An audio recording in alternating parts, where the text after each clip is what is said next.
अन्नदाता किसान भाइयों बहनों को नमस्कार। किसान भाइयों, इस वीडियो में हम बात करेंगे धान की रोपाई वाली फसल में सरसों की खली का क्या महत्व है, इसके उपयोग के क्या फायदे हैं। किसान भाइयों, आप भली भांति परिचित हैं, तिलहनी फसलों में तेल निकालने के बाद जो बाई प्रोडक्ट हमें मिलता है इसे खली कहते हैं। बहुत से लोग इसे अन्य नामों से जानते होंगे, जैसे कि सरसों है, मूंगफली है, सोयाबीन है, इसके अलावा आपका अरंडी है, नीम है। इन के तेल निकालने के बाद में जो उप उत्पाद बाई प्रोडक्ट मिलता है ये खली कहलाता है। ये दो प्रकार की खलियां हैं।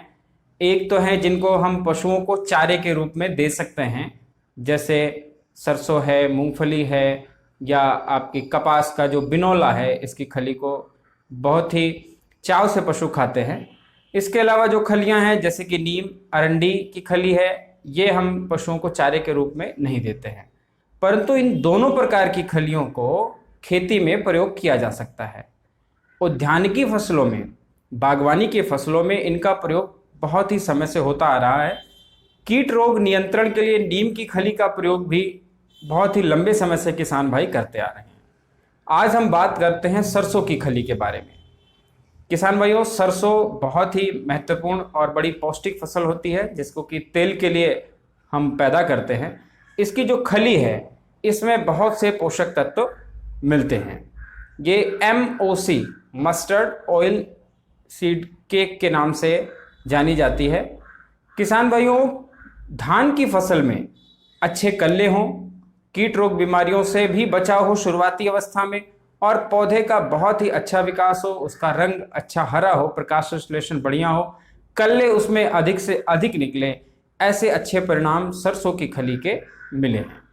यदि आप सरसों की खली का प्रयोग 15 से 20 दिन की धान की रोपाई वाली फसल में करते हैं तो आपको इसके बहुत ही अच्छे परिणाम मिलेंगे। वर्तमान में बाजार में बहुत से जैविक उत्पादों के नाम पर प्रोडक्ट मिलते हैं जिनकी प्रामाणिकता जो है ये प्रमाणिक नहीं है। आपको क्या मिल रहा है, बाल्टी में है, बोरी में है, थैले में है। यदि ये किसी अच्छी कंपनी का उत्पाद है तो ये आपको अच्छे परिणाम दे सकता है। इसके अलावा बहुत से बाजार में नकली प्रोडक्ट भी हैं। सबसे बढ़िया तरीका है कि आप यह सरसों की खली आपके घर पर आसानी से उपलब्ध है, इसका प्रयोग करिए। इसे किस प्रकार करना है, 16 से लेकर के 20 किलोग्राम सरसों की खली 1 एकड़ खेत में प्रयोग में लाई जाती है। यदि खेत आपका अच्छी दशा में है तो 16 किलो अथवा आप 20 किलो प्रति एकड़ के अनुसार इसे प्रयोग करिए।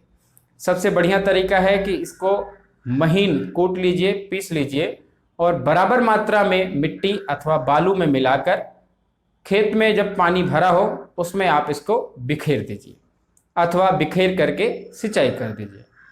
इसके अलावा एक उपाय ये है कि इसे एक ड्रम में भर के इसको पानी भर दीजिए बराबर मात्रा में और थोड़ा अधिक, और ये जो घोल तैयार हो ये सिंचाई के पानी के साथ आप दे सकते हैं। इसके प्रयोग से फसल को पोषक तत्व की प्राप्ति तो होती ही है। इसमें नाइट्रोजन 5.2%, फास्फोरस 1.8% व पोटाश 1.2% मिलता है।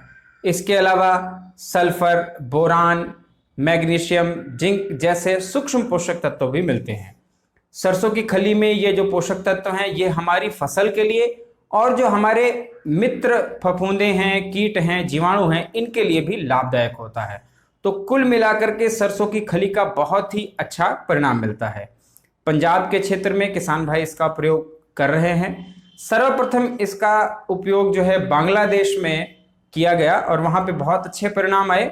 फलस्वरूप हमारे देश में भी किसान भाई इसका प्रयोग कर रहे हैं और ये बहुत ही पहले से ये प्रयोग में आता रहा है। वर्तमान में बाजार का ऐसा प्रभाव रहा कि हम बाजारू उत्पादों पर ज़्यादा निर्भर हो गए। आप इनका छोटे छोटे क्षेत्रों में प्रयोग करके लाभ देख सकते हैं। निसंकोच आप प्रयोग करिए। इसका किसी भी प्रकार का दुष्प्रभाव फसल पर अभी तक रिपोर्टेड नहीं है। आप इसका प्रयोग कर सकते हैं। आज के लिए इतना ही। ये जानकारी आपको अच्छी लगे, अन्य किसान भाइयों तक इसे साझा करिए। चैनल पर नए हैं तो सब्सक्राइब करिए।